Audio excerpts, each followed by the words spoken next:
महापौर आणि उपमहापौरचे अर्ज दाखल केलेत। महापौरसाठी अश्विनीताई लांडगे यांचा उमेदवारी अर्ज दाखल केलाय। तसेच उपमहापौर पदासाठी साहिल केदारी यांचा आम्ही उमेदवारी अर्ज दाखल केलाय। या अर्ज भरण्याच्या अगोदर आम्ही समविचारी पक्षाची चर्चा केली होती, त्यांना फोन केले होते, विचारणा केली होती। पण आम्ही निवडणुकीच्या अगोदर पण जे सांगितलं होतं ते आज परत एकदा सिद्ध होतंय की घड्याळाला मत म्हणजेच भाजपला मत। आज सुद्धा कोणाला त्यांना भाजपच्या विरोधात लढण्याची इच्छा नाही, पण काँग्रेस पक्ष आपल्या मतदारांची प्रतारणा करणार नाही।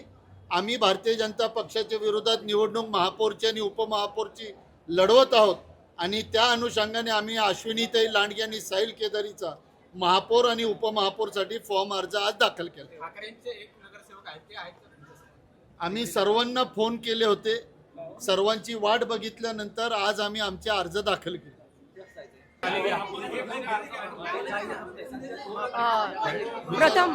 प्रथम सगळ्यांना मी नमस्कार करते आणि पुणे शहर काँग्रेसच्या वतीने काँग्रेस पक्षाचे अध्यक्ष, गटनेते, ज्येष्ठ नेते, पदाधिकाऱ्यांनी आज माझ्यावर विश्वास ठेवला आणि खरंच ख्रिश्चन समाजाचं निदान उमेदवारी फॉर्मसाठी तर विचार केला, त्याबद्दल काँग्रेस पक्षाचे मी प्रथम आभार व्यक्त करते आणि पूर्ण काँग्रेस पक्षाचे आभार व्यक्त की त्यांनी आम्हाला उमेदवारी अर्ज भरण्यास आज संधी दिलेली आहे आणि आम्ही ते अर्ज भरलेला आहे। तुम्ही माघार घेणार नाही यावर ठाम आहात की संख्याबळ आपण पाहिलं तर भाजपकडे बहुमत आहे, असं असताना काँग्रेस या निवडणुकीमध्ये उतरली, शेवटपर्यंत तुम्ही लढत राहणार?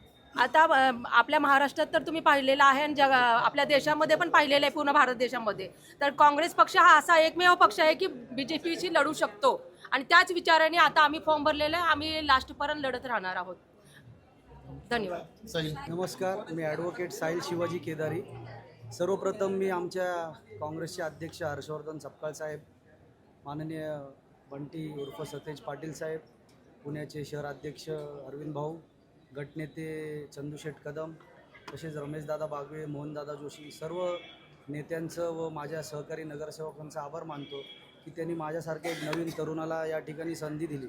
आमचं संख्याबळ जरी कमी असलं पण पक्षाने जो माझा विश्वास ठेवला आणि माझ्यासारख्या तरुणाला एक ओबीसी समाजातला, माळी समाजातला मी एकुलता एक नगरसेवक काँग्रेस पक्षातर्फे आहे आणि समाजाला त्या ठिकाणी न्याय देण्याचा प्रयत्न जो काँग्रेस पक्षाने केला, मी पक्षाचा आभार मानतो। थँक्यू।